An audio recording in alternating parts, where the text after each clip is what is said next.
Si na bande ko nyonso baza kolanda biso mbote batata ba mama bande ko senga ko ba ite bozali ebele na banda kuna bino de partout pour na kolanda émission na bino sur le podium. Cette émission souvent présentée par moi votre humble serviteur Ndeko Danou Kefula molobeli à peuple, l'homme de Bosolo pe Busembo, l'homme de Bokomesa na lesel elinique journaliste Oyo Nzambe alanda kanaba anjinayi de to bande émission Nzambe la ba anjinayi ba fandi baza kolanda mwana na bango oya ila kabango information ya République Mokati du Congo, mboka ya Fati Beton, mboka ya mwana ki papa Kisekedi, mboka ezali dirigé par opposant oyo ba prometaka population ke mko ba kokoma na pouvoir soda congolais kosomba ndaku na ya kokoma na salaire à $400. Soda congolais a collé à 3 fois par jour. Soda congolais bref à kosomba mutuka. Mais ti lelo pas na pouvoir soda congolais somba ta véloté. Batu ba bisaka peuple que ceux qui te commis na pouvoir Congo comme Allemagne d'Afrique beaucoup va millionnaire. Ba yeli ba congolais my god, il y a ba congolais bon, ti lelo ba congolais ba ibarati nana ya na my god rêve. Ba bon na bangi kenda mutakolo ba elo côté bao. Mboka ya bongo. Mboka o mokonzi na bango apesa ba congolais ba promesse ti lelo atabisa to réalisateur. Le président ngo azo senga sur na peuple a changé constitution. Pour aumela to pas salani. Tu n'as pas dit que tu as bino apometara bino mukola kendara na libonga lubiete peuple boza ko souffrir na zeli bino clé on a repé sabino pour na ko silisa to li asu subilo ka ya vivre en fait to li bio abato de pêche lelo na ibakate est-ce que kadena ou ba clango poche tata mokonzi ko le to bukange koya to ko ifo ba mura ba lokota yepe atambola ka makolote sikoyo ekenda wapi ayiko beta lisu salubi ba avion cet avion za ko ya to za ko zela tilelo ba avion pezo embouteillage ikolo na mapata ikangama to bona ka ba avion to le bateau alobi moi d'escamouche n'attaquer Rwanda na éviter les losuki to koma na niveau ni la comité c'est to koma na niveau ni alors la conseil état-major général à est ti lelo to mona état-major général les akawa na Kisasa alors baka solo comme mokonzi boko ba salaire nanga ti lelo to ibite soda congolais azoka salaire à combien soda congolais azoka combien na ibite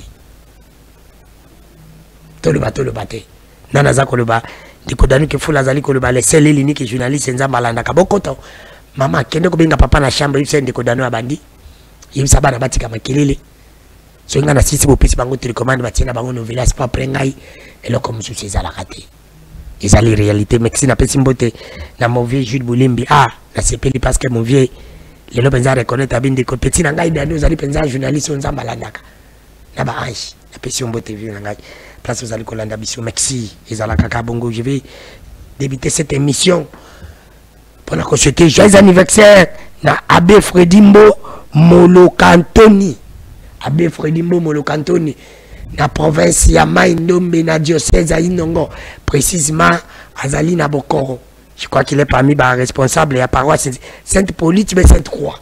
Je ne sais pas, je me retrouve plus. Sur Azali na Sainte-Paulite, Sainte-Croix.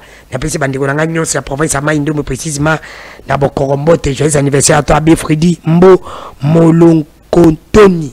Molokantoni mais c'est l'abbé na pesi mbote Nzambe ya pambola yo balobi cette année ils allani moko ya ba bénédiction ya ba bonheur pe prof diocèse ya Mai ya diocèse à Inongo ils la diocèse moko Nzambe apambola ngo makamba kitoko ya précisément aussi na village yo zali na Bokoro Nzambe apambola yo mais c'est la bibana nyosa Bokoro ya Sainte-Croix Sainte-Paulite petit séminaire Bokoro ba fitaki na yo mokolo ya lelo mais c'est la bi Nzambe apambola yo balobi wana maloba ya Ndeko Danou Kefula journaliste oyo Nzambe alandaka na ba ange na indi ba souhaiter yo joyeux anniversaire. Merci lelo nazako yamba nani Maître Glodindo Mbasi natif ya Congo central balobi souminois incompétente et de parti et n'a rien fait. Maître Glodindo Mbasi boni. Merci beaucoup Ndeko Danou. Donc la mekona mbote na yo. Mbote na ba Kongomani mazwi ba ko landa biso. Mbote na président Antoine Tshisekedi Tshilombo, Fati Beton, le garant du bon fonctionnement des institutions, les symboles de l'unité nationale. La Pessimbo de mon honorable Papi Manteso Diantezor, le président de l'Assemblée provinciale du Congo central, qui vient d'être désigné le coordonnateur de tous les présidents de l'Assemblée provinciale du Congo. Dans ce qui il y a AP, coup de chapeau, il y a mon Papi Manteso, Sotobenga Kantin, Goudi Bende, l'unité des mesures, il y a cohésion provinciale dans le Congo central. Depuis qu'il est là, vous sentez la stabilité des institutions au niveau du Congo central. Trouble les a soutenu un contrôle rigoureux. Au niveau de l'Assemblée, le gouvernement est en train de si bien un contrôle. Tous les députés sont en œuvre, même ceux qui sont contre, au bazar opposant en quatre assemblées, ils participent aussi dans quatre. Il y a la commission, tout ça. La commission de PAJ est gérée par quelqu'un qui n'est pas de la majorité, il y a assemblée. Donc voilà un peu quelques salutations. Mais la bosse est un peu simple de bana tuya changu, bana njili, bana kimbantseki, bana masina. Bana ntele bana maluko ndeko dano ba politicien nyos na répéter loko même des bandi démarche à mamba constitution ba oti ko kindi suna mon keke politicien ba kena chango ba ke mobiliser bato mais andé na bina nyos sacré c'est presque tout le monde qui est tenté de mobiliser non seulement union sacrée tout le monde même c'est de l'opposition ba bandaka na chango. Parce que même ceux qui nous gèrent aujourd'hui, bah là, une opposition, bah non, bah peka na chango. Oui, parce que kuna aujourd'hui, c'est le politicien. Ceux qui ba politicien, eux bah kenda ko utiliser bah na chango pour na ba présenter comme d'intérêt ya peuple, tant bah du pouvoir bah bossa na chango. Le district de Chango est dans un état, n'habite comment na benga cause des na coma. Aucune route n'est praticable à part route à Sekomaf. Banzela nyonso zé kobeba. Zwanzela ya deuxième république. À partir ya Saint-Thérèse toko ma cimetière. Nafisa lienga mukolo musu na bige oza journaliste ya Congo ya investigation kenda ti ba maindombo kenda ti ba Kasai ti ba Kisangani. Je musu zono miko na yo. Zwa caméra na ndeko dano kitano na chango. Kita wenzangandu, kende wenzangandu kiti cimetière Kimbanteke oyoka passe. Kuna nzela za soute. Et comment l'Ienga de Gravin en français? Mais régime Nabino, mais il faut yoka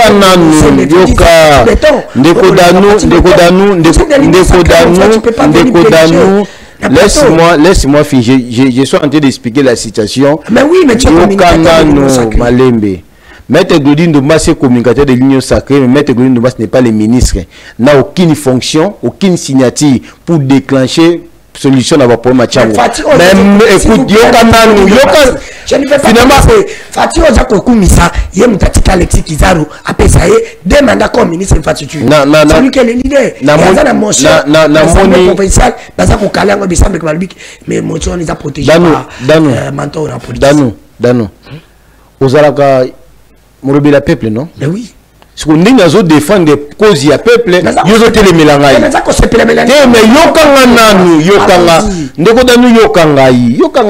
allons-y.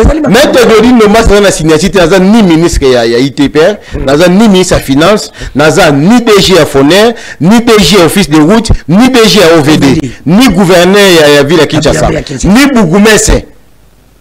Mais je n'ai que ma bouche pour dénoncer. Et on a sollicité invitation à yo. Na société platé le loko ndimi ko yambanga ipani ba sujet to kolobla na le problème ya chango peut-être ba ko yoka na nzela émission na yo ba ko porter moi solution parce que bientôt on va dire ba campagne. J'ai vu des gens, surtout les gens qui sont prêts à mourir pour na ba cause personnelle na on ba ke ba bansu ba campagne na ba chango. Mais j'oublie qu'il n'y a aucune solution qui est pour na chango na tinga ka nzela mboka deuxième république jusqu'au nzela nzoko nzela wuti mokali nzela wuti mokali Zoranjela wuti mukasho kokota. Dans le ban, est-ce que niveau mobimba, eza na boulevard c'est boucha. Ce mou le petit ma ekota jamais na kati ya niveau, ma etambo na makadam. Vous voyez? C'est-à-dire que c'est un problème très sérieux. Parce que le développement d'une nation en interconnexion à la route. C'est vrai, bon, ça là où il y a autoroute, il y a partie à Matadi. Autoroute, il y a partie à Mitendi. Alors, c'est la route aux autoroutes. Yo, pour la moto, il y a une autoroute. Par rapport au nombre de kilomètres, il y a une autoroute. Il y a une autoroute. C'est là. Ok. Nzela lingala te. Nzela moulaï. Voilà, donc ça autoroute. Alors, par rapport à ça, nous les peuples, les habitants de Tchad n'arrivent pas à vaquer de leurs occupations.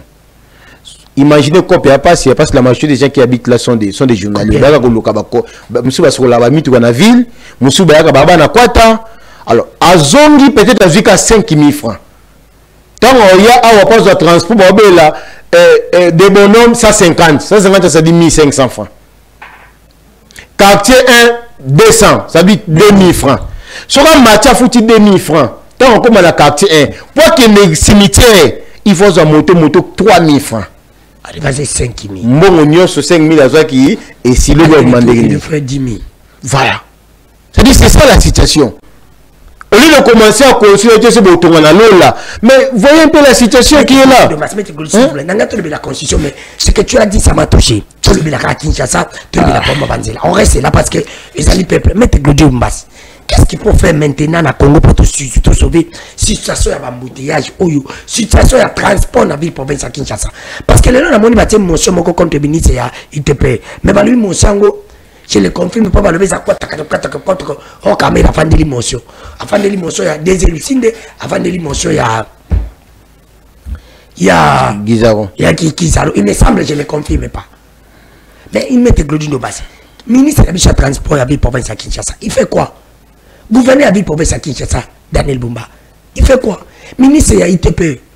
Ministre à DG à Foné, DG à OVD. Les lots, à cause il y a un embouteillage.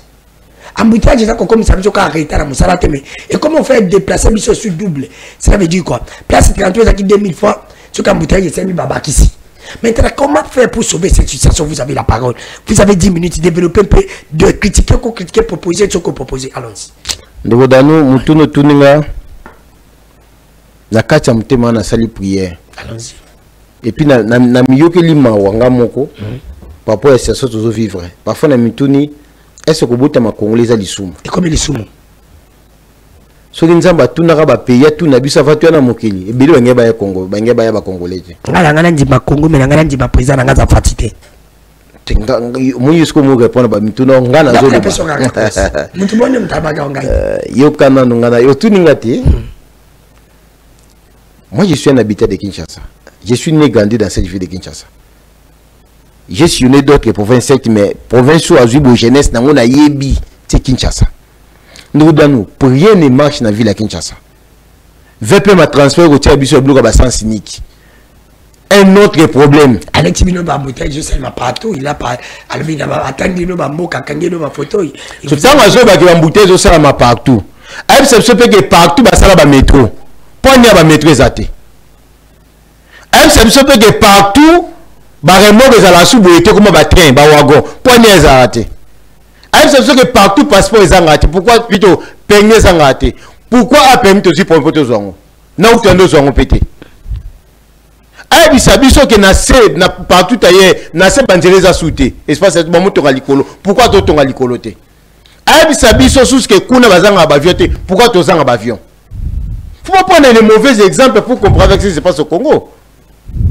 Il n'est pas un ministre des Transports pour commencer à se plaindre. Sur le Bible, MLC Batumboki. Non, mais bazo vivre dans bon on a biso. On a côté supermarché dans mon bâtiment na TVA. Nabia dona futa rende bateau ozo imaginer.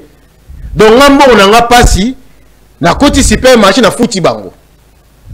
Na mutuka na nga vinette na futi vinette. Bon là c'est bando contrôle technique ya.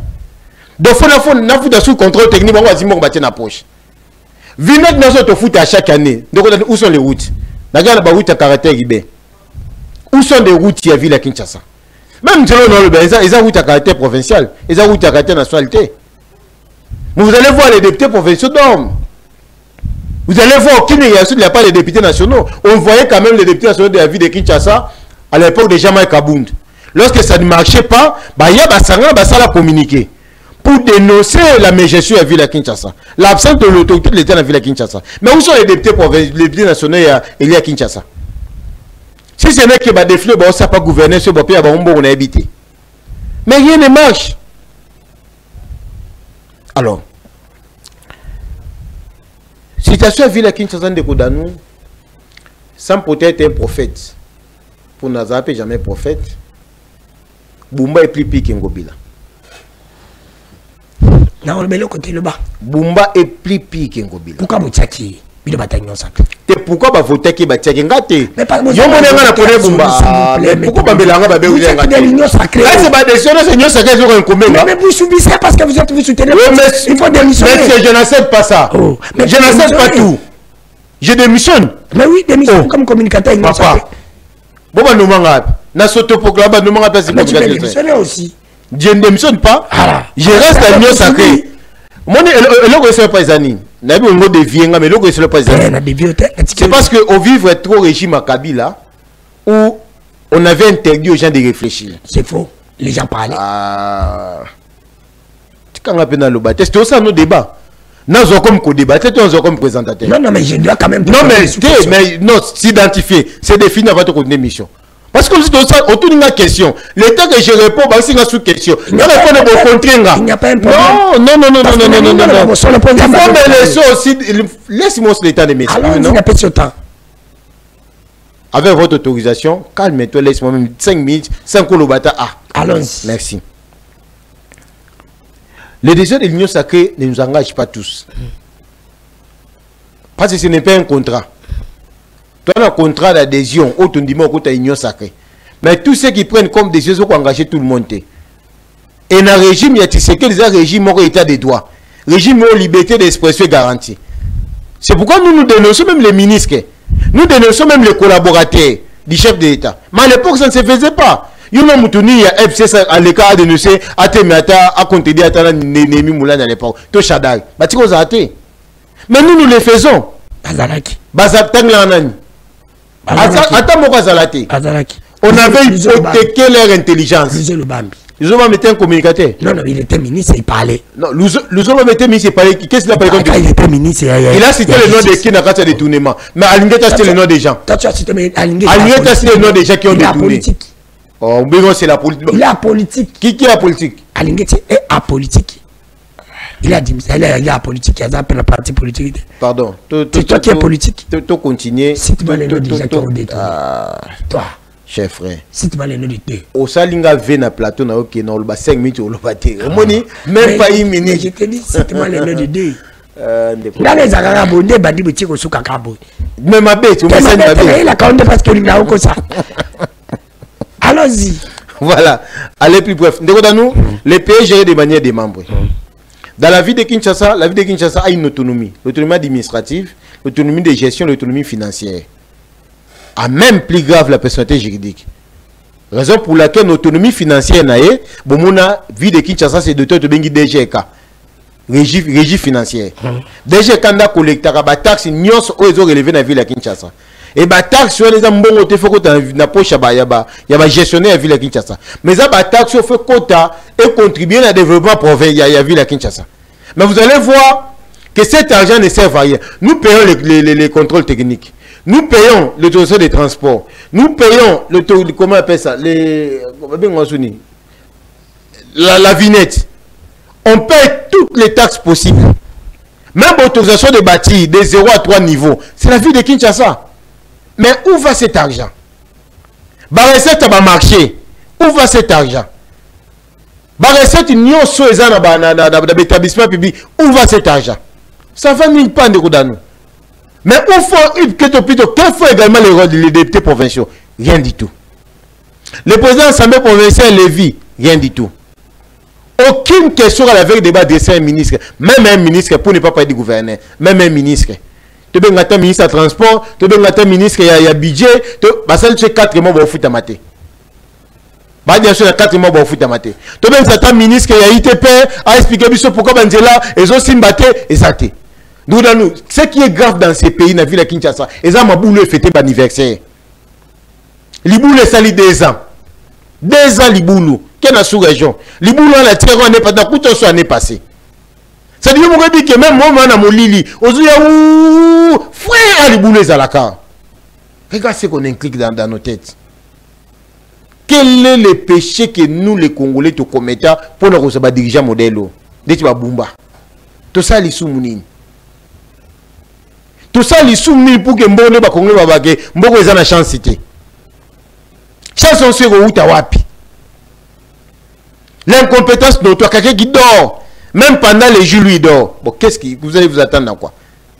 Le pays géré par les principes de la continuité. Il a trouvé les gens avançants qui en gagnent en 2022. Mais par son directeur de cabinet, votre ancien confrère, Israël Outala, excusez-moi pour les qualifier d'incompétent, qui prend un communiqué pour annuler les investissements en cas de 2022 jusqu'à aujourd'hui. De 2022 en 2024. Pour annuler les recrutements de 2022 jusqu'en 2024. La théorie a compté bien autre. Est-ce qu'il n'est pas entouré de juristes? Est-ce qu'il y a un communiqué d'un directeur de cabinet peut annuler un arrêté du gouverneur? Parce que ces gens-là ont été engagés par l'arrêté du gouverneur. Si Bouma estime que ces gens-là ont mérité, mais qu'ils prennent un autre arrêté, pourquoi ils ont arrêté? Parce qu'il y a des gens au Conseil d'État. Et pourquoi Tiki Dikab n'a pas communiqué? Dikab aussi, comme il ne maîtrise rien de l'administration, il est bon dans les tweets, il est bon dans la communication, mais il est faible dans la gestion de la chose publique. Celui qui n'a jamais géré des télés se retrouve Dikab. Il aurait dû même commencer comme chargé d'études dans un cabinet. Comme ça, vous voyez qu'on l'attend. Venez là où on nous amène. Venez là où on nous amène. Dans nous de toi et moi, qu'est-ce qui marche dans cette vie de Kinshasa? Na ville ni ne simba. Rien ne marche. Transport passe. Kolia passe. Kobima passe. Kozonga passe. Ndaku passe. Soki mboule beti passe. Nini sous. Même Kopé me komi passe. Même Kopé me komi passe. Au lieu bien te ba pour me pampa et kangami au Kopé maté. Même Kotambo la makole komi passe pour l'embi. Ça dit rien ne marche. Et le peuple fait la mouka. Mais Maître Glody, rien ne marche. J'étais laissé le temps de parler. Maintenant, qu'est-ce qu'il faut tout ça là maintenant pour sauver les problèmes de la ville province à Kinshasa? Vous avez parlé, mais proposez-vous. Si vous dites que non, il faut faire partie des animateurs, il faut les faire partie, mais il faut condamner aussi celui qui choisit les animateurs qui est le président de la République. C'est là où les bas blessent. Comme je parle de la ville de Kinshasa. C'est lui qui choisit aussi les collaborateurs. Oui, comme je parle de la ville de Kinshasa, avant qu'il y ait un pouvoir central. Il n'y a pas de problème. Mais comme dans la ville de Kinshasa, je vous informe que le gouverneur n'est pas choisi par les présidents. Oui, là nous le savons. Voilà, il est choisi par les députés provinciaux. Mais attention. Mais avant d'entrer en fonction, il doit être investi par les présidents. C'est-à-dire, le président ne fait qu'entériner la décision de l'Assemblée. Oui. Même quand l'Assemblée a pris ce gouverneur, il faut que le président soit acte pour que le gouverneur l'onga.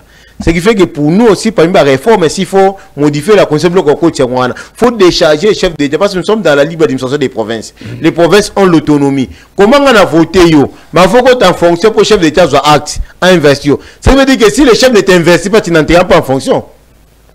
Deuxièmement, celui qui député va retirer aux confiance. Quoi ici, ce chef de l'État a vu acte au Longwate. Au moins qu'il va bloquer le pays, il va bloquer la province.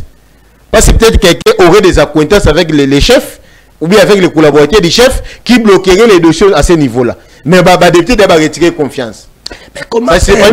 Alors, ce qu'il faut faire... Comment faire maintenant pour sauver les embouteillages dans Kinshasa? Pour sauver Banzela, baby. Ce qu'il faut faire, il y a des solutions à court terme, à long terme et à moyen terme. Allons-y. La solution à court terme, la solution à court terme, hein? Pour régulariser d'abord l'air à circulation à remok, la circulation à Ganka, même à Benyono Kakana, pour régler l'air de circulation nango.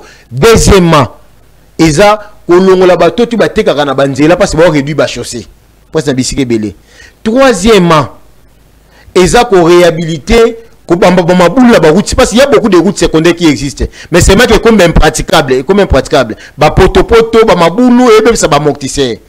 La solution à moyen terme, et la réhabilitation, il y a des routes secondaires. La solution à long terme, et uniquement la construction, il y a des autoroutes, notamment parce qu'il y a les plans d'aménagement que les Belges nous ont laissés, où ils ont bien cassé à fond les cas. Mais ici, quand même, comme ils ont la solution à court terme, parce que pour y arriver, il faut d'abord commencer par démolir. Peut-être pour des raisons sociales, il faut indemniser ces gens-là. Il faut les trouver ici. Vous avez un peu. Vous avez tout ça, légalement, mais à son l'État a apprécié Mukanda. Nandela ministre, Nandela a dit besoin de faire foncière. Et mon temps soit sommet dans mon des comptes final. Papa c'est à Koufa. Ce bolibo bengane maman social juridiquement oui, mais socialement par là, vous avez encore créé notre problème à la société. Ce qui veut dire qu'il faut construire. Alors, un autre problème à long terme, il faut délocaliser la ville. Il faut désengorger la ville. Toutes les activités sont centrées dans la ville à Gombe, dans le centre-ville. Ce qui fait que le matin, na 4 coins ya Kinshasa toya Kaboye. Le soir tozongi. Alors que toutes les communes de la ville de Kinshasa pas mal au gauche que 40% il y a 6% Kinshasa. Maluka lui seul Azana c'est 60%, 65%. C'est-à-dire que on peut délocaliser. Je donne un exemple. On peut aller par exemple dans le territoire Maluko. Basali à dater d'aujourd'hui, l'administration provinciale n'y a gouverneur d'assemblée et que Maluko. C'est-à-dire, on rien que l'administration provinciale, n'a pas division, n'a pas ministère, n'a gouverneur, provincial, il y aura déjà un désengorgement de ce côté. On dit par exemple que ministre, par exemple, il y a l'agriculture à Zakuna. L'administration n'a pas. On peut désengorger. Mais quand on dit aux gens de proposer ça, ils vous diront qu'il n'y a pas de moyens. Mais il y a des moyens pour autre chose. Il n'y a pas de moyens pour un projet et cause à bénéfice pour la population. Pour moi, c'est ça des solutions à moyen terme, à court terme et à long terme. Comprenez? Alors, si le plan national, parce que nous parlons de dossiers à Barout, nous, les pays des membres. Je vais vous donner un exemple. Babeti, ministre, il y a ITPR, qui sera avec débat. C'est même une motion de défiance. Motion de défiance. Il y a même une motion de défiance. C'est bien bon. Parce que tout le monde a clair dans la banzela. Ça fait combien d'années que place là? 4 sur 3 ans, rien ne marche. À cause je crois ça, le compte de 1, si je ne m'abuse pas. Si les lots, rien ne marche. Aucun résultat dans ce secteur-là. Oui, peut-être manque de leadership. Mais il y a aussi, si l'État créé, on tonga directement réhabiter sans que le gouvernement puisse s'embomber la moko. Notamment l'office de route. L'office de route. Et l'office de route pour construire des routes, il faut un bon wapi na foné. L'État a évité à ce que financement de l'office de route ou réhabilitation à Banzela et où t'as pas l'État. L'État a créé ce rythme sur Beni Foné. On a un taxe directement à péage. Ils achètent notre utilisation route au foot à péage, Foné a un bon pourcentage. Et un bon Foné a 5% pour le fonctionnement. Le reste de mon retire la raison pour financer la réhabilitation de la route en caractère provincial, en caractère national et autres. Mais Yebisanga, depuis que le DG, semble qu'il s'appelle Paul Yenga, non, mais c'est Pierre Bandoki. Depuis que DG Pierre Bandoki et DG a Foné. DG c'est Pierre Bandoki, comme les Bandoki. Comme les Pierre Bandoki. Donc, depuis que le DG Pierre Bandoki, il y a comme des Pierre Bandoki. Azad DG a Foné. Depuis Azad DG a Foné, au fil de route à Zolela, il n'a pas les financements. Il ne donne pas les financements. Il ne donne pas les financements. C'est le message. Qui bloque les financements. Il est le tout puissant. Il ne donne pas les financements, aucune enquête parlementaire. Il y a un profité pays chef qui n'a pas enquêté Foné. Allons-y. Bon, on est Kindawap. Cour de compte qui n'a pas enquêté Foné. Bon, on est Kindawap. Le Parlement va d'abord enquêter Foné. Bon, on est Kindawap. Donc, c'est ça un peu la difficulté. C'est comme on dit, le ministre peut partir. Mais tant que ces gens-là, qui n'œuvrent pas pour le bien-être de la population, rien ne m'attend au ministre. Tu peux te bloquer par ces gens-là. Parce que nous sanctionner Kinga Nabengio. Ce sont aussi des réalités que nous continuons à fistiller dans notre société. Même le secteur à mine, on dira que le secteur à mine est en désordre. Les Chinois se sont appropriés des carrés miniers. Oui, il a dit la vérité. Oui, mais vous allez convoquer le ministre Yamine. Oui. Mais l'autorité qui délivre un certificat, un titre pour occuper un carré minier ou l'exploitation industrielle d'un carré minier, c'est déjà Camille. Il y a un occupé. Est-ce que le ministre délivre l'autorisation? Son nom, c'est qui encore? Il s'appelle Paul Yenga. Déjà Camille. Déjà Camille. Les tout-puissants aussi. Il serait les tout-puissants. Il serait les tout-puissants. Mais parce que depuis que déjà Camille Wanazawana, bon, cette situation qu'il a trouvée, mais quelle thérapie il y a mis? Mécanisme. Solution il y a mis. Qu'est-ce qu'il a fait pour arrêter l'hémorragie? J'ai été choqué. J'ai failli faire couler des larmes. J'ai vu un ministre provincial, là, été giflé. Oui, tabassé même. Tabassé. Parce qu'il voulait entrer dans une concession. On l'a amené à l'hôpital. Qu'il y a un autre pensé que on a exploité illégalement. Babetier et bateau bazan mikanda kami. Mais ils ne sont pas identifiés dans la province. Ouais, mais c'est des autres. Mais tous ces gens-là, personne n'en parle. Mais pourquoi tout les députés ne contrôlent pas? Dans le du Congo, n'a pas secteur des Akoloba, tout est un désordre de mettre Claudine de base. Faut pas voler la face. Tout est un désordre. Tout est un désordre. Ndekodanou, Moussa Moro sur la Gelongité. Chacun doit jouer son rôle dans ce pays. Bateau tout bis peut-être occupé ne va pas sa responsabilité, mais par la grâce d'être fini par occuper. Est-ce que peut-être aussi lâche? Oui, il est un peu large. Il est large. Large, c'est ça ce qu'il dit, large. Voilà, il est trop large. Pour prendre de la décision. Voilà, moi j'estime que le chef est trop large. Trop. Mais tout ça, ça va tomber sur lui. Ça fait, mais c'est ça aussi. Mais quel est le rapport? Collaborateur, service de sécurité, c'est la chef sur ces gens-là. Mais lui-même aussi suit la télé. Il oui, mais qu'il est fort la télé. Quand on est président public, ce n'est pas comme quelqu'un qui gère une chaîne de télé. Imaginez, tu gères la diplomatie, tu gères le monde, tu es l'interface entre le monde, entre l'extérieur et ton pays. Tu gères des stations calamiteuses, guerre partout, c'est-à-dire qu'il y a des choses, on doit aider les chefs. Mais c'est là où même ceux qui ont commis chef ou les lots, on sent que tu peux arriver à être débordé. Raison pour laquelle on a prévu un chef d'État, un chef du gouvernement, des ministres, des DG, aussi des collaborateurs. C'est là où les gens disent que vous, les gens de l'Union sacrée, vous n'êtes pas honnêtes. Parce qu'à l'époque où Kabila était au pouvoir, tout le monde condamnait Kabila, tout le monde disait Kabila. Moi, Kabila, vous savez des collaborateurs. Aujourd'hui, vous voulez dédouaner le président de la République qui est de Kotilombo. On ne dédouane pas les présidents, mais ce n'est pas nous qui dédouanons les présidents, c'est la Constitution. Mais il fallait dédouaner aussi Kabila à l'époque. Non, oui, Kabila, on peut aussi les dédouaner, mais seulement que... Attendez, je réponds à cette question. On veut aussi les dédouaner, mais seulement que les communicateurs ou les porte-parole de Kabila ne savaient pas expliquer à la population le rôle du chef d'État et le rôle du gouvernement. Si on y a des responsabilités comme le gouvernement d'Arrondissement, je vais prendre ces charges d'un côté au ministre, il y a ITP, ministre, il y a mine, même pas même premier ministre. Parce qu'il est censé contrôler, parce que les établissements publics sont gérés à la primature. Ça, c'est le ministre sectoriel. Mais la primature aussi un regard. C'est pourquoi il y a un conseil d'établissement public dans le niveau primature. Vous comprenez? Alors, je peux, mais il faut élever les chefs d'État dans certaines choses. Moi, je vois quoi, papa? Aux ambassades, il faut foutre dans la classe. Mais il faut s'enlever Kabila. Il faut foutre en daku. Aux papa, il faut foutre la classe. Il faut foutre en daku. Il faut lier sabana. Il faut bimbo, il faut se bilamba. Il faut sécuriser bango. Balia bien, banala bien, batala, babulme zangate. Le sous problème nini. Oh non, papa, mungu ezate nandaku. Vous avez un peu tout ça. Tu peux avoir l'argent, mais ça peut t'énerver. Mais maintenant, Claudine de base, Kabila aussi était... Ce sont des choses que maman peut gérer. Ce sont des choses qu'un enfant peut gérer avec ses 200 fois. À ce peu mungo, à couvrir vide douane. Mais papa, c'est un bon côté. Parce que papa est surchargé. Avant ça, la AVC. Et Bozanguier. Kabila aussi, c'était la même chose parce que la condition n'a pas changé. Mais c'est que le mal était, il y avait un problème communicationnel. Les gens de Kabila ne savaient pas communiquer. Parce qu'on avait hypothéqué leur intelligence. On leur avait dit qu'ils ne pouvaient pas critiquer, qu'ils ne pouvaient pas indexer, ils ne pouvaient que soutenir. Mais comme ils soutenaient aveuglément, c'est pourquoi ils sont tombés dans ça. C'est pour maintenant, c'est là où nous intelligents de l'opposition disent que c'est le président qui a échoué. Parce que c'est lui-même qui choisit les collaborateurs.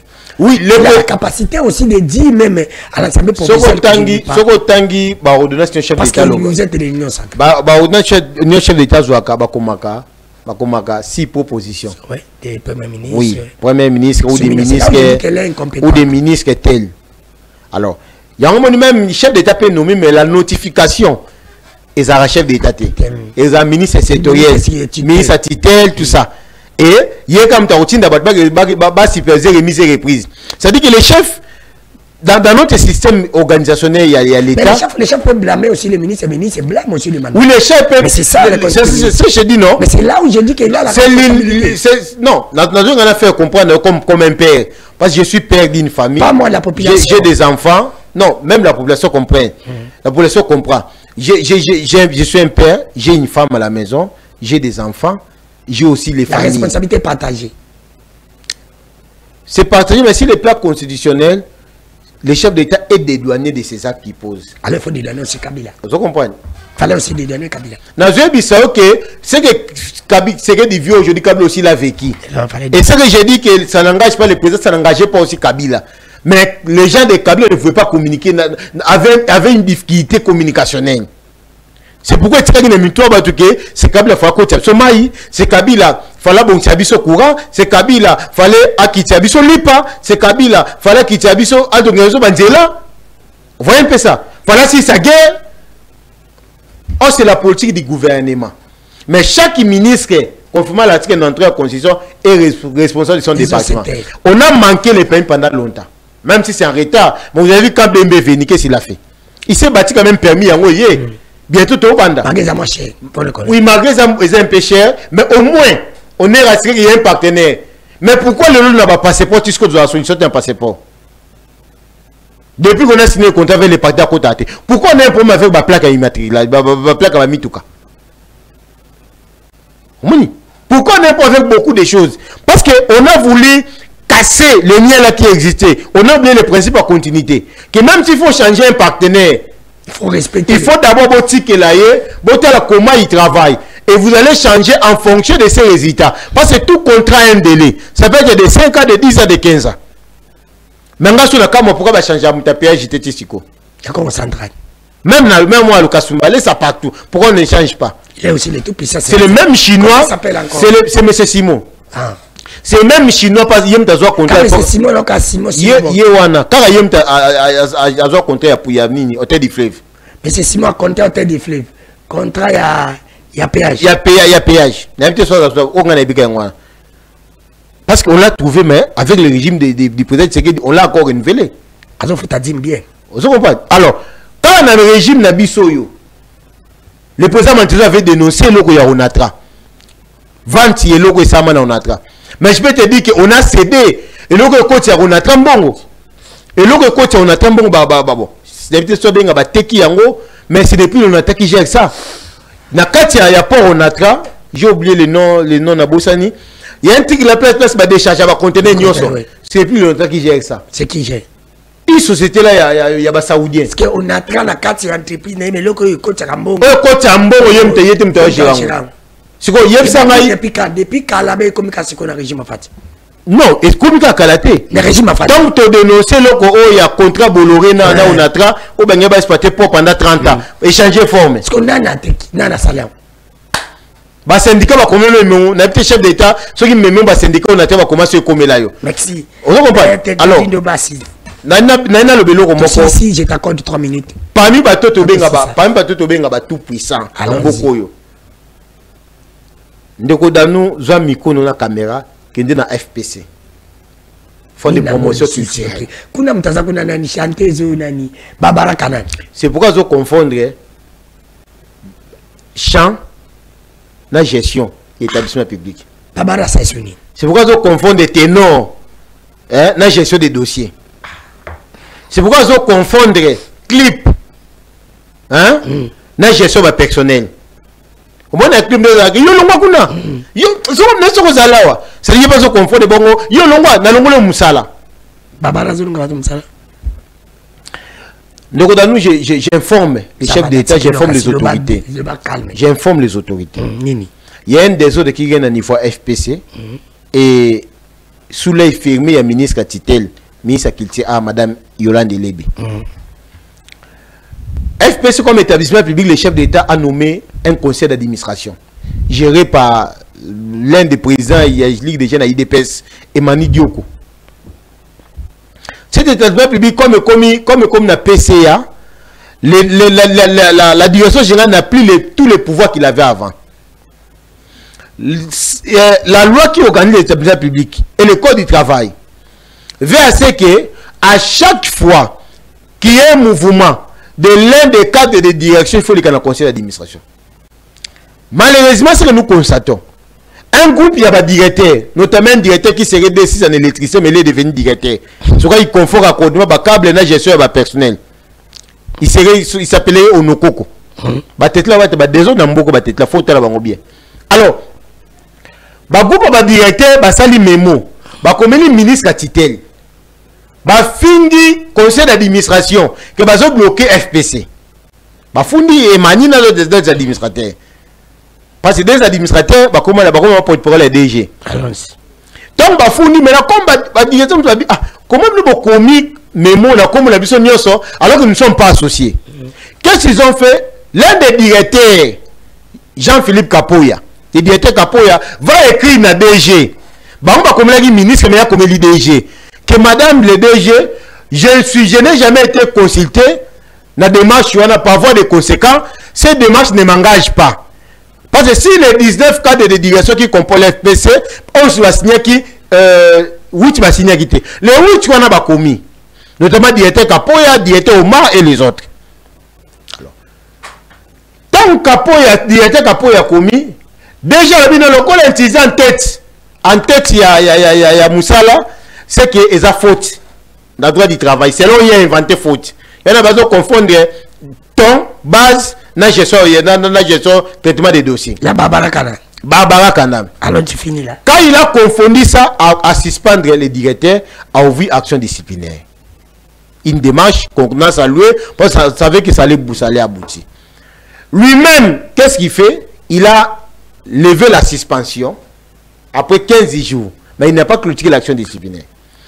Quelques jours après il clôture l'action disciplinaire, a dit que dans une dossier, il n'y a pas conseil d'administration, il y a un statut comme ça cadre de direction. Conseil d'administration pas à se réunir, habiter, dossier dont il a titel. Pour moi, je vous parle les dossiers dans la table de Madame Yolande Lebe, qui est ministre à titre qui tient. Or, le code du travail dans son article 34 dit ceci, et 70. Lorsque l'agent est sous l'ouverture d'action disciplinaire, il garde son poste initial. L'agent ne peut pas être bougé. Il y a vu agent pendant que l'action disciplinaire a clôturé, a tiré la disposition et les ressources humaines. Et ailleurs qu'au soit, qu'au décider intérimaire, le directeur a cédé. Mais qu'est-ce que vous avez constaté? Face à un droit, il y a un premier qui s'oppose pour un délai. La loi vient à ce que, entre les jours de la constatation, il y a fait, dans le jour de la clôturation disciplinaire, ils ont entre 15 jours. Maintenant, les faits ont été constatés le 7 octobre. Les faits, comment le 7 octobre? Ils ont constaté les faits le 3 novembre. Va clôturer l'action disciplinaire n'amté. Parce que c'est la titel. Si tu as clôturer, lui va bouger l'argent. Mais qu'est-ce qu'on constate? Pendant qu'il a pris la décision de suspension, décision, il y a mise à disposition, il y a Jean dans les ressources humaines. Maman Barbara a ça qui lettre que n'a eu petit intérim n'est pas pas l'un des directeurs parce qu'il avait perdu son père na Braza en Ekokunda papa naé. Na Braza. Il avait perdu son père à Brazzaville. Mais il y a un Congolais à Brazzaville. Bon, peut-être son père était allé habiter Brazzaville, mais il était parti enterrer son père à Brazzaville. Alors, quand il est parti à Brazzaville, le code du travail vient à ce que pendant ce congé qu'on appelle congé de circonstances, le contrat est momentanément suspendu. La personne en congé de circonstances ne peut pas poser des actes. Lui, il a posé tous ces actes-là pendant cette période où il était en congé de circonstances. Quand on l'interpelle, qu'est-ce qu'il dit? Bon, ça, côté, il serait protégé. Il y a Kabouya. Il a dit que bon, c'est le côté, Kabouya protège Akaye. Bah, nulle part. Bah, fondé nulle part. Bah, l'ingissa malokon da protège Akaye. C'est gens qu'il a cité. C'est pourquoi Kabouya n'a sa malokon da protège Akaye. C'est pourquoi je l'interpelle au chef de l'État. Parce qu'un groupe d'agents, bah, que les gens, bah, il y a d'abord saisi l'inspecteur du travail. Si on saisissait l'inspecteur du travail, c'est une démarche judiciaire.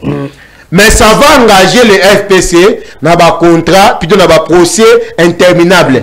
Et dans des dommages et intérêts. Mais comme c'est lui qui est à la base, parce que le PC a recommandé des chaussettes, comme à débaucher des administrateurs, il influence même les décisions. Si le chef d'État ne prend pas garde, il y a qu'au changer Barbara qui confond la musique avec la culture. La musique, c'est l'une des branches de la culture, mais la musique n'est pas la culture. Parce que même Baptiste, comment on appelle, de la Oya, Académie de Beaux-Arts, Baptiste, ils font partie de la culture. Vous comprenez? C'est pourquoi il a prouvé par son incompétence à outrance. qui n'a pas été préparé pour gérer les biens de l'État. Mais il a été préparé pour être une bonne chante, pour être un artiste de renommée, mais elle n'a jamais été préparée pour merci, maître. Donc le changement est imminent pour l'intérêt il y a la population, les gens qui travaillent là-bas. Merci, maître Glodine de Bassi. Tout ce ici, il nous reste quelques minutes, 15 minutes pour mettre un gars dans le Bélamasolo, il y a province, il est venu en retard. Et l'autre, il y a une question. Nous avons une question, si c'était maître Glodine de Bassi, vous avez une minute. Tobengango depuis qu'il a biso yepa kozwango tobengango tokomi nango za bosso pe busimbo mbote pesa mbote na 3 personnes pour encourager bomba sa malam moni tinga ko bambi bato ba sa malam na régime afati na pesa mbote na Gila Lingeti au sa malam na général Katsongo Kabuki na papa Léon na ane kuna na identification zo sa malam na du gouverneur na ngama indo Minkosuke Vani le bon je pense qu'il se bat na bisi ya IDPS le guide à toi et 3 na nous continuer pour na personne ka image et na personne ka pour la personne image vous comprenez na pesi mbote na bango yo poko pesa mbote na 3 bato malam o ba sa malam na nyoso ke 3 kaka na ba domaine nyoso na pesi mbote na président Papi Mantezo Diantezwa ko ya Congo central ya limité de mesures à cohésion provinciale na gouverneur Grace Bilolo la province de Congo central avec son 100 jours largement positif tozano na Congo central na pesi mbote na Gila Lingeti OK mais donc je recommande encore parce que na Lali Nicolas Lali qui travaille encore parce que deuxième mandat faut la plus rigoureux que le premier mandat parce que baso babi qui a commandé comme na souka ne fait pas détournement pe mataka a préparé retraite pour habiter sur ozonga te multiplier sous contrôle là mais mes condoléances aussi parce que vous avez perdu l'un de vos adjoints alors la pesi sumbote aux travail malamu tengeteli to Didier ministre il y a ministre délégué la politique de la ville il faut aussi un bon travail pe mutu ya suka bwena pesa mbote pesa tasuka Vitel Kamelo Kanini merci avant téléma pesa ngambote na 10 personnes ba samsama bena nyonsa ke soko mokonzo ko travailler na bango te 2 ans 2 personnes ba samsama ko mokonzo travailler na bango te mabe makasi autour de faute ta santé te na tunika de disco fona pour non les plus médiocres Bumba Daniel Bumba gouverneur ville province à Kinshasa Yambale Wameso Zuna di Kaba chef d'état merci Yamisa tout Kessili avec Abena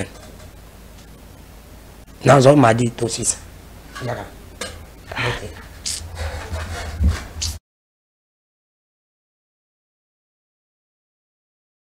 merci na bandeko nyonso baza kolanda biso merci na ndeko Elvis pardon Gismeza est permis na Congo on nous reste 15 minutes il faut pas te fâcher si on peut c'est plus 15 minutes aussi ça on peut le monter les collègues peuvent koyate voilà on change quand je sais ville koyate bon 15 minutes à les collègues koya merci ndeko Patrick Mbote ndeko Dami il est leader de la province de Maindombe bonne province de Maindombe oui province de Maindombe za kitoko makasi province elongwe na ndenge ezalaki tomoni il y a un grand changement le leadership ya mwana mboka le gouverneur Nkosuke Vani les bons o azali ko bunda butu moyi pour na province na ye elongwa ya ngai na yo elongwa na isika ezalaki sikoyo tomoni vraiment province na niveau diplomatie et mati makasi to ratino ba Michel Bilé mais tomoni ki gouverneur ya province ya Maindombe Nkosuke Vani les bons na conseil de gouverneur alobi makambo moko ezaka important ce que j'ai aimé alobi makambo courant na Maindombe alobi makambo banzela na Maindombe il a beaucoup parlé de la province ya Maindombe et je pense que bakonzi pe bayokaki tata makonzi ko letela ils ont pris bonne note pour le développement province ya Maindombe il en tant que notable à Maindombe ko kurbani oyebi province ya Maindombe na niveau diplomatie province ya Maindombe etikalaka sima trop mais lelo province à Maindombe parmi les 5 provinces sur les 26 où qui lelo makambo etamboli makasi mwana moka Nkosuke Vani le gouverneur a sali eloko oyo ki mbala liboso to mwana gouverneur ya Maindombe a participé na conférence ya ba gouverneur. C'est pour la toute première fois. Ah, bon, bah, et puis, quand a sali intervention, tout le monde était étonné. Le chef de l'État a fixé regard et pas naïe. Et puis, le chef de l'État a séqui.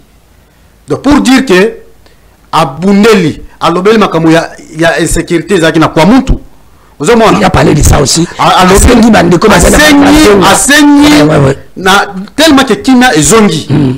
Bandeko o bazana bando ya ba déplacer bazana bando ville bazonga na kwa mutu. Alobele makamu ya enseignant. Oui, l'enseignant va futa maka toujours na retard. Mais na Caritas aujourd'hui azongisi makamu ya enseignant na place et que enseignant ba kumo ko salaire na ndenge sengele zala. Normal. Alobeli makamu ya DGRN. Déjà oui. Tout le monde qui y avait des ordres après un certain moment mais azongisi mutu na mutu asala musala na ye. Okoki ko yiba lisusu kanyaka ya bana maindombe te inspecteur sala musala en tant qu'inspecteur DG sala musala en tant que DG et puis mutu a respecter poste na ye nyoso wana et puis sami na mwana mboka gouverner Nkosoki Vani kaka ye moko te na mwana mboka trésor furu poto ko mwana lelo tala mutema malamu ya gouverner Kivani atimi vice na ye akina COP 29 Namikila poto. Namikila poto. Oye ngala ngabo na komi na poto te. Kasi mwana moko trésor furu ake ko représenter province en collaboration avec bande ko bakina kina délégation et puis a yepe na rapport ya malam biso to dans crédit carbone mwana moko Nkosoki Vani alobele même na misu ya chef de l'état ndenge seyili ko kabula nkita oya biso ya province ya Mai-Ndombe biso to fournir crédit carbone za ya biso mais moko maza ko pesa biso na province ezali mukie ya moto ko senga na gouvernement au central batala likambo ya province ya Mai-Ndombe et puis na sepeli ndenge lelo mukonza mboka yemoko andimike Mai-Ndombe il faut asala effort et puis ya promettre que il va aller là-bas Mai-Ndombe na leadership ya mwana mboka Nkosoki Vani oto mwana lelo batu nyonso même batu ba cha makelele ba comprendre que il faut maintenant travailler abengi bande ko nyonso boya to sangana province ya gouverner Nkosoki Vani te province ya biso banso bana Mai-Ndombe. Mais il faut demander aussi aux députés provinciaux, aux provinciaux, si je ne me trompe pas, mécanan côté capé tant dans gouverner parce que les gouverneurs plaît, les gouverneurs les sont tentés de payer partout qui ne travaillent pas bien parce qu'ils sont menacés par des députés provinciaux. Justement, il y a une conférence, il y a un gouverneur au Salema qui a calmi. Au moins, Mboka Nkosoki Vani, à qui est mon côté pour une bonne collaboration, à quel ministre de l'Intérieur. On a coupé son mot, ministre Barnabé. Il y a IDPS. Oh, il y a biso IDPS, à Kosala Moussala qui toko. Nandini Sayamwa Mboka Nkosoki Vani. Et là, on a chef de l'État, Zali ko beta CT. Pour les députés provinciaux. Mais il faut parler avec les députés. Alors, les députés, Bazali, Baili, il y a un peuple. Ok? Et ça, kanga gouverner, gouverner, nous sommes singana kingo. Que il faut, sur la il faut quoi il savait pour que à sur la malamté. Que gérer province dans ma sécurité. Que gérer province le quoi là, oya Mai-Ndombe. Et ça là, que soit pas même député, moi gérer en au kokati. Mais to ko senga, na ba député na biso Mai-Ndombe. Bazala na bonne collaboration na mwana mboka Nkosoki Vani. Est-ce qu'un conseil du gouverneur Nkosoki Vani azana esprit à vertu ya kotike la pe ba opposant parce que faut pas oublier que na opposition na Mai-Ndombe tous ba leader ba zebele pa na kotanga et même Mongolo Konda tous ba emenu apia tous ba betina tous ba ngobila tous ba nan juste ba Rita Bola tous ba onani ba comment ça s'appelle encore ba bazali presque Adasio balide Akaniki Azebele balide Bambo Musha Bambo Bazebele Anganko Achille Bamvura Baza Ebele ouais la bonne sanité honorable pas Jérôme honorable Kade Bompini honorable Santos la PCP honorable Freddy Bonzeke la PCO mbote place à Rolanda Bisso ça fait monter na honorable na excellence Jacqueline Ngobila la PCO la PCO mbote là c'est na Mamarita Bola oui on vient Jacqueline Ngobila na Mamarita Bola na PCO mbote place à Zali la lobby belé oyo un jeune comme ça Zali pana ngako c'est les makambo pour le makambo à Salate alors que ba vidéo Tamboli elle a été là pour parler de Rita Bola c'est vraiment inadmissible biso ba jeune tout ça on continue na makambo merci bon courage na parti politique na OK c'est ça aussi la politique Maman Rita Bola petit peu mbote na Vena honorable Venance petit baza tellement belé na lingibino mingi ba na Mai-Ndombe place pour ça alors est-ce que aza na esprit ya ouverture pour na bana nyonso mai ndombi bakoki koya pour na batombo la province parce que bana mai ndombi bazebele batiri monseni pour bazebele ba DG ya Transco bazebele awa yo za na retard oza na retard information ali ko yebisa na oke oza na retard puisque déjà mai ndombe to sangani biso nyonso to na sima mona moka gouverneur Kosokevani o lelo avec simplicité na ye batu nyonso o bakendaki bazozonga mukolo na biso excellence Aimé Pascal Mongo Lokonda lo sapo nene tozolo basikoyo ba projet na ye linge bana na province ya Mai Ndombe fallait que ozomona apese mbote fo des aboto okende et puis Mai Ndombe komi elengi province ya Mai Ndombe komi elengi na leadership ya mwana mboka Kosokevani. Merci mwana mboka Patrick comme na suka ozali na matanga na jeu vraiment pied levé on a raté les émissions mais comme na souci fallait tozongi la semaine prochaine mona ya suka yo bano ya suko ngile ko nini ngaka ko bana tonyo te to silisa pona moni mwana mboka Clovis aza ko tala ngai misuko bon lilo basuka na sengi vraiment merci mingi na chef de l'état oyo Fati Beto Mokwanto Mbolo oya IDPS oya président na biso na yo o bozo nyoko la na biso merci na chef de l'état ndengo tema toyi na mwana mboka excellence monsieur le gouverneur Kosokevani na ndenge a memi mukumba a pesio devoir olongola Mai Ndombe ne sike zali to continuer liboso déjà dans monde déjà que musala ezo kena kitoko en tout cas merci mingi et puis na yebi que makamuze belé ya koloba mais pour na biso mwana mboka Kosokevani et puis na ndenge to solo ki na niveau ya conférence ya ba gouverneur mwana mboka Kosokevani na muninga na ye trésor furu bapesi